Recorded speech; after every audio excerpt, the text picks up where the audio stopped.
everyone, it's Keith here. My friends at Olight Australia recently sent me the exploit to check out. It's a multifunctional roll bag for EDC gear that you can take with you on the go or display as an organizer. In today's video, we're taking a closer look at this bag and sharing my thoughts on it after using it for the past couple of weeks. Like my other reviews, all thoughts shared in this video are my own, and Olight has not previewed this video before its release. With that out of the way, let's take a closer look at the exploit. Going over the external features of the exploit, the exterior material is made from a lovely OD green nylon. On the front side, it has an embroidered Olight and O-Knife logo, as well as a piece of nylon webbing with the name exploit. Along the top, there are two metal D-rings that you loop through the Velcro straps to cinch the bag closed and attach the included nylon strap.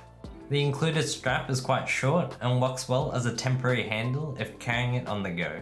You can also use the exploit as a display and organizer if you hang the strap on the wall. In my experience, I noticed the bag can sometimes droop a little bit at the top when it's fully packed out. With a bit of adjustment, the display can look neater and flat on the wall. On the back, it's fairly simple. It has two Velcro straps and a metal tab for the shock cord to cinch and close the bag. To open the bag, you undo the two shock cord straps on each end and then undo the two Velcro straps. I found the corners on the Hyperlon tabs can sometimes get caught on the metal D-ring. It's not the smoothest opening experience and sometimes requires a bit of fiddle to pull through. Once all the straps are undone, you unroll the bag and have access to all of your gear in one look.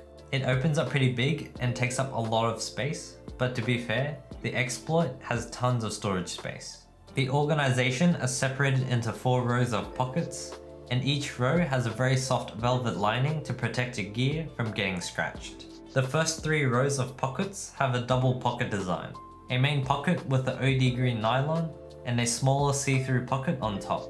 The main slip pocket is excellent for large tools like flashlights and knives, while the smaller slip pockets are great for accessories like challenge coins or pry bars.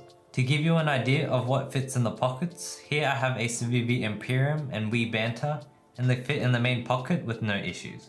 These bigger pockets can also store larger flashlights like the Olight Warrior 3S. For the small slip pockets, you can easily fit challenge coins, an Olight IR2, or a small pocket knife like the Wesson Microblade. For the first 3 rows, in total there are 16 main pockets and 16 small pockets. It's also important to know that the first 2 rows of pockets have 5 wide slots, whereas the third row has 6 narrow slots. If you're using the exploit as a display, you can stuff all of the pockets with your favorite gear. However, if you plan on using the bag on the go, you might not be able to fold the bag properly with thicker objects like the Olight Warrior 3S. I'd also recommend storing flatter items in the slots if you're rolling it up and using the bag for storage. Moving to the last row of pockets, and this is where the exploit gets pretty interesting. The entire row is removable and the interior has a large loop section for all of your favorite patches and Ranger eyes. I don't have too many patches, and this is the best example I can show you of how it looks. Another highlight of the bottom row is that the removed section turns into a EDC organizer. On the front side, there are 5 different sized slots and a zipper access along the top, which prevents your gear from falling out.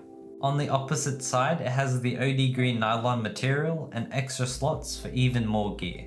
The organizer has a small loop for you to attach a lanyard or a strap.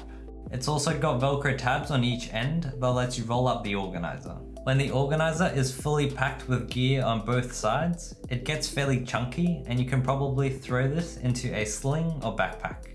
If you're using the organizer attached to the exploit, I highly recommend storing flatter items in the bottom section. This is in the center of the bag when it's rolled up, and if you store any thick items in here, it might prevent you from fully closing the roll. And that pretty much wraps up the rundown of the Olight exploit. As an EDC content creator, I always need to bring tons of gear to the studio, and I think the exploit did a pretty good job in the past 2 weeks of using it. The hook and loop section and removable organizer are good designs. However, I like using the bottom section to store more gear because I don't have many patches.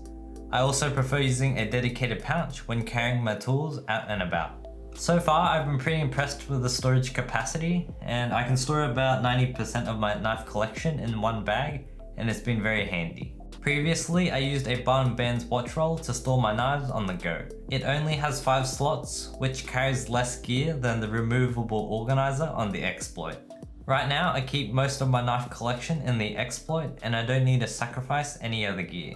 The only negative is the Velcro straps and shock cord to open and close the bag.